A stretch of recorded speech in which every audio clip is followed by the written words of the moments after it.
एक दिन हजरत मोहम्मद सल्लल्लाहु अलैहि वसल्लम के सगे चाचा अबू लहब ने अपने दोनों बेटों को बुलाया। उनमें से एक का नाम था उतबा और दूसरे का नाम था उतैबा। अबू लहब ने अपने बेटों से कहा, मैं अपने भतीजे मोहम्मद को अपनी जान से भी ज्यादा चाहता था। जब मोहम्मद पैदा हुए थे तो खुशी के मारे मैंने अपना गुलाम आजाद कर दिया था। इतना ही नहीं, रिश्तेदारी को और मजबूत करने के लिए मैंने तुम दोनों की निकाह मोहम्मद की दोनों बेटियों रुकैया और उम्मे कुलसूम के साथ कर दिया था। लेकिन किसे पता था कि मेरा भतीजा मोहम्मद हमारे खानदान की इज्जत मिट्टी में मिला देगा। कौन जानता था कि वह हमारे बाप दादा के मजहब को झुटलाकर खुद को नबी कहेगा। अफसोस, अगर मुझे पहले मालूम होता तो कभी भी तुम्हारा निकाह मोहम्मद की बेटियों से न करता। ये सुनकर उतबा और उतैबा सर झुकाए चुपचाप जमीन की तरफ देखने लगे, क्योंकि उन्हें बाप की आंखों में देखकर जवाब देने की हिम्मत नहीं थी। फिर अबू लहब गुस्से में बोला, तुम दोनों अभी के अभी मोहम्मद की बेटियों को तलाक दे दो, यही मेरा आखिरी फैसला है। बड़ा बेटा उतबा ये बातें सुनकर हैरान रह गया। उसने कहा,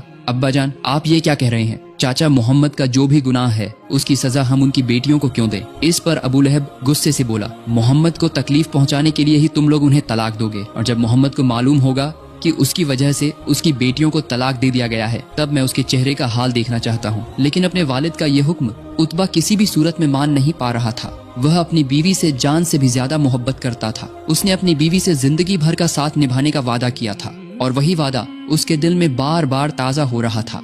उतबा ने हिम्मत जुटाकर अपने बाप अबू लहब से कहा, अब्बा जान, आप अपने भतीजे मोहम्मद को तकलीफ पहुंचाने के लिए इतने बेकरार क्यों हैं? मेरे दूसरे चाचाओं ने भी उन्हें नबी नहीं माना, लेकिन उनमें से कोई भी उन्हें दुख नहीं देता। उतबा ने आगे कहा, हमारे बनु हाशिम कबीले के ज्यादातर लोग भले ही मोहम्मद के नए दीन की दावत को कबूल नहीं करते, लेकिन उन्होंने कभी भी मोहम्मद को जालिम कुरैशियों के हवाले नहीं किया, बल्कि जब भी कोई कुरैशी उन्हें तकलीफ देने आता तो पूरा कबीला मिलकर मोहम्मद की हिफाजत करता है। लेकिन सिर्फ आप ही अकेले हैं जो हर वक्त मोहम्मद को तकलीफ पहुंचाने के लिए बेचैन रहते हैं। क्या ये जुल्म नहीं है? क्या ये अरब की हजारों साल की रिवायत और तहजीब की तौहीन नहीं है? बेटे उतबा की जुबान से ये बातें सुनकर अबू लहब गुस्से से आग बबूला हो उठा। उसका चमकता हुआ चेहरा कुछ ही लम्हों में खून की तरह लाल हो गया। अबू लहब चिल्लाकर बोला, कुछ लोग बेटी पैदा होते ही उन्हें जिंदा दफन कर देते हैं। काश मैंने भी तुम्हें पैदा होते ही कब्र में गाड़ दिया होता। अपने वालिद के मुंह से ऐसी बातें सुनकर उतबा की जबान बंद हो गई। वह सर झुकाए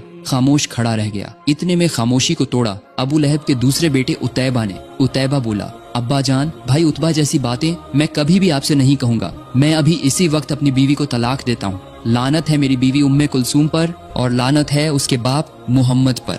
फिर हुआ ये कि उतैबा ने उसी वक्त अपनी बीवी उम्मे कुलसूम को तलाक दे दिया, और अपने वालिद वालिदा के दबाव में आकर उतबा भी मजबूर हो गया और उसने अपनी बीवी रुकैया को तलाक दे डाली।